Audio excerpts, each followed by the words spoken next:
بسم اللہ الرحمن الرحیم۔ آج کی اس معلوماتی ویڈیو میں ہم اسلام سے قبل عرب کے حالات جاننے کی کوشش کریں گے، کیونکہ جہاں اسلام کی بات آتی ہے وہاں اسلام سے قبل عرب کے حالات جانے بغیر اسلام کی کہانی مکمل نہیں ہوتی۔ حضرت محمد صلی اللہ علیہ وسلم کی پیدائش سے پہلے اور اسلام کے آنے سے پہلے عرب کے کیا حالات تھے، اس کا مختصر جائزہ لینے کی کوشش کرتے ہیں۔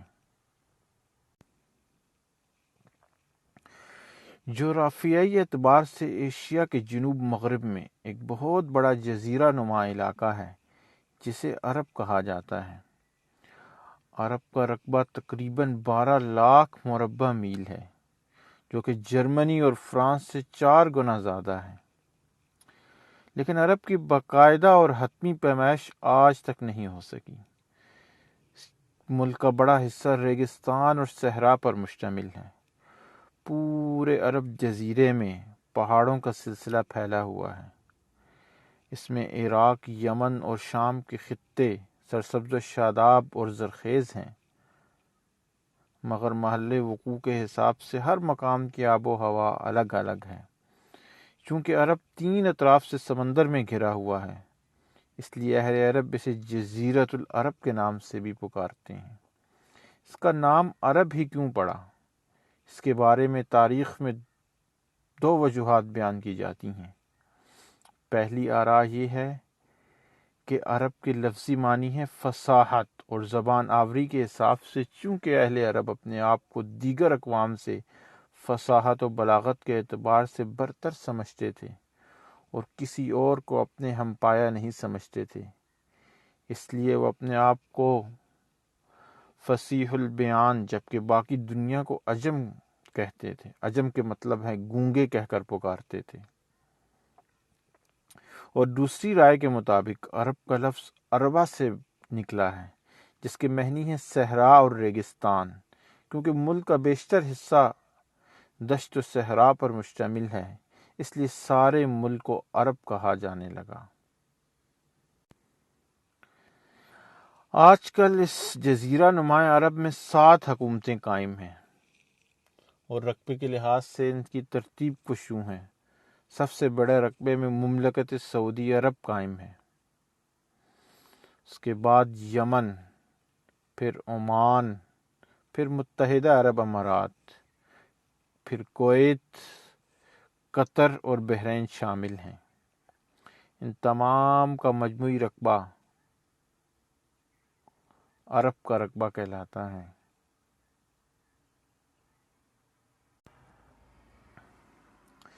عرب ایک بنجر اور خشک جزیرہ تھا، ایک ایسی سرزمین تھی جہاں بارش بہت کم ہوتی تھی اور چشمے نہ ہونے کے برابر تھے، اس لیے یہ زمین نہ قابل کاشت تھی اور نہ ہی شہری زندگی کے لیے موزوں تھی۔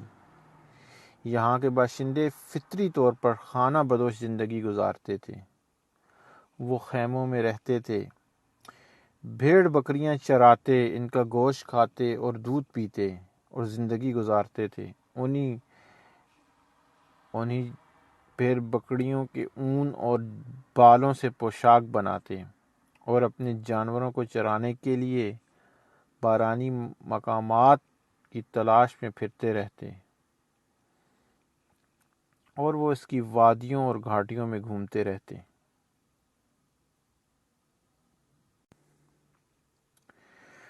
خانہ بدوش زندگی سے لگاؤ، سفروں سے محبت اور جنگ و جدل کی وجہ سے ان کی طبیعت میں کسی قسم کی پابندی قبول کرنے کی عادی نہیں تھی۔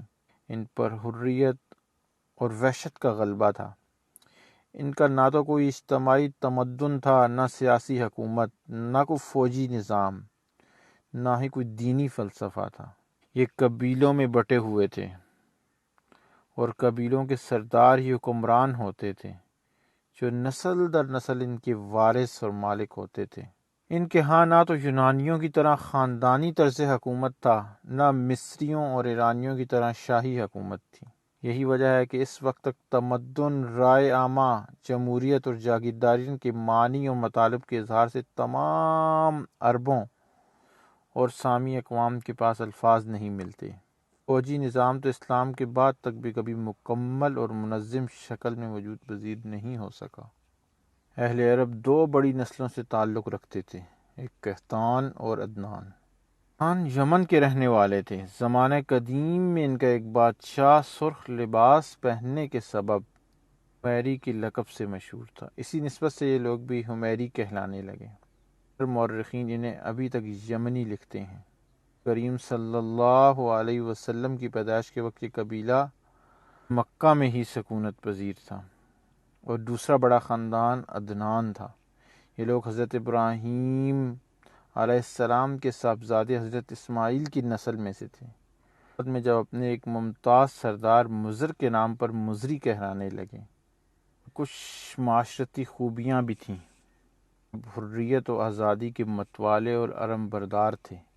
ملی غیرت کی خاطر یہ جان تک کی بازی دینے سے گریز نہیں کرتے تھے، کہ مہمان نواز اور وعدہ نبھانے میں مشہور تھے۔ مکاری سے ناآشنا لوگ تھے، آہنی اعصاب اور بے پناہ قوت کے مالک تھے۔ عرب شاعری، زبان آوری، فصاحت و بلاغت اور بھی مشہور تھے۔ اللہ تعالیٰ نے اہل عرب کو بے نظیر قوت حافظہ اور لسانی ذہانت سے نوازا تھا، دیہاتی علاقوں کے خاندانوں سے کافی حد تک ملتا تھا۔ علاوہ عرب کے معاشرے میں بے پناہ خامیاں عیوب پائے جاتے تھے۔ برائی یا عیب ہو جو عربوں میں موجود نہ ہو، طریقے رعایت تھے۔ بدکاری عام تھی، زنا کا اعلانیہ ارتکاب کیا جاتا۔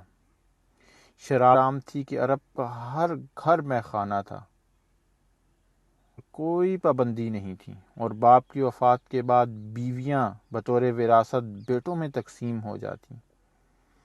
ایک دو حقیقی بہنوں سے نکاح جائز تھا۔ جوا بازی کو تفریح سمجھا جاتا تھا، عطا گھر بار حتیٰ کہ بیویاں تک داؤ پر لگا دیتے۔ یہودیوں سے تعلقات کی بنا پر سود خوری کی لعنت سے بھی آلودہ تھے، عام بنا لیا جاتا تھا۔ عفت و عصمت کے سر عام نیلام کیا جاتا۔ اسی ذلت و اہانت سے بچنے کے لیے عرب اپنی بیٹیوں کو زندہ درگور کر دیتے۔ عرب نہایت سنگ دل تھے، وہ جانوروں کو درختوں سے باندھ کر تیر اندازی کی مشق کرتے، حاملہ عورتوں کے پیٹ چاک کر دیتے۔ عرب مجرموں کو حد درجہ وحشیانہ سزائیں دیتے، قیدیوں سے غیر انسانی سلوک کیا جاتا، ایک ایک عضو کاٹ کر موت کا مزہ چکھایا جاتا، دشمنوں کا جگر نکال کر کچا چبا لیا جاتا، اور ان کی کھوپڑی میں شراب پی جاتی، حتیٰ کہ جسم کے اعضاء، ناک، کان، ہاتھ، پاؤں کاٹ دیے جاتے۔ عربوں میں بے حیائی عام تھی، یہ بالکل برہنہ ہو کر بھی خانہ کعبہ کا طواف کر لیتے، میدانوں میں بالکل ننگے بیٹھ کر نہاتے۔ ہوا کی بات کی جائے تو عرب کی مجموعی آب و ہوا گرم اور خشک تھی، بہت کم بارش ہوتی تھی، وہ بھی ساحلی علاقوں تک محدود رہتی، بالخصوص جنوب اور جنوب مغرب میں زیادہ ہوتی تھی، اس وجہ سے وہاں آبادی بھی زیادہ تھی۔ گرم لو چلنے کے باعث دن کو خاصی گرمی ہو جاتی، لیکن رات نسبتاً ٹھنڈی ہو جاتی۔ پہاڑی علاقوں میں کہیں کہیں صحت افزا مقام بھی پائے جاتے تھے۔ تو ناظرین، یہ تھا عرب کا مختصر تعارف۔ ہم آنے والے سلسلوں میں سے آگے چلیں گے کہ عرب میں اسلام کیسے ظہور پذیر ہوا اور اسلام نے اپنی نور سے پورے عرب کو منور کر دیا۔ اب تک خدا حافظ۔